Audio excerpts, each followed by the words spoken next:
I am a successful businessman to an extent. You know what I'm saying? But even that, I got to get that to my wife because that Fresh and Press, that was her idea. That was her vision. She did that research. She put that together. She did all the hard work. I didn't do nothing. I ain't put no research in. For the juice bar? Yeah, I ain't put no leg work in. She did everything. She motherfucking everything. Like she did the blueprint to the way the building looked, bro. You know what I'm saying? She did the permit. She did the research. She came up with the name. She came up with the brand. She created the business plan. She created the business model. She did her research on the juices. She put the time and the legwork in 6, 7 years prior to us opening a juice bar. And all I did was put the money up for her. You heard? Because she believed in me. And there was a time in our relationship where she was putting the money up for me. You know what I'm saying? She was working at. So you feel like you owed her I don't feel like I owe her nothing because that's the wrong reason to do something for somebody. Okay. You know what I'm saying? Just like that's the wrong reason to marry somebody.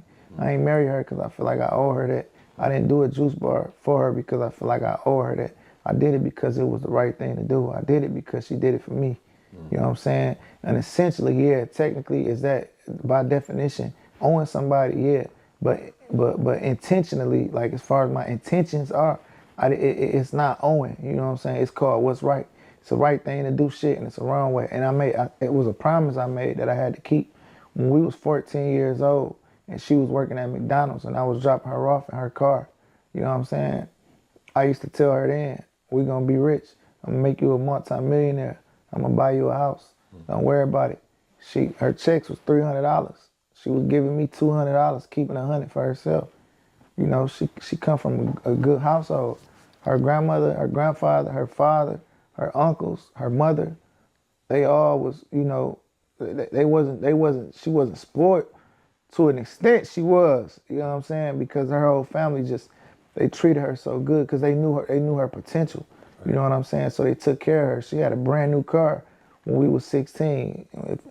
2007, she was driving in 2007. Y'all been together for how long? Since we was 12 years old. Damn. Yeah. We broke up for some years. You know what I'm saying? I did some bullshit and I thought I lost it forever, but you know, I ended up getting it back. Nah, that's a real love story. It hit different. Yeah, we've been together since we was 12? what's that? It was 7th grade. Yeah, we met in 7th grade. And what was 8th grade, we met in 8th grade. What was it that set her apart of everybody else? You like, yeah, I just gotta get her back. You Icewear Vezzo, like, let's break this shit down. I thought it was important me to get her back because I knew that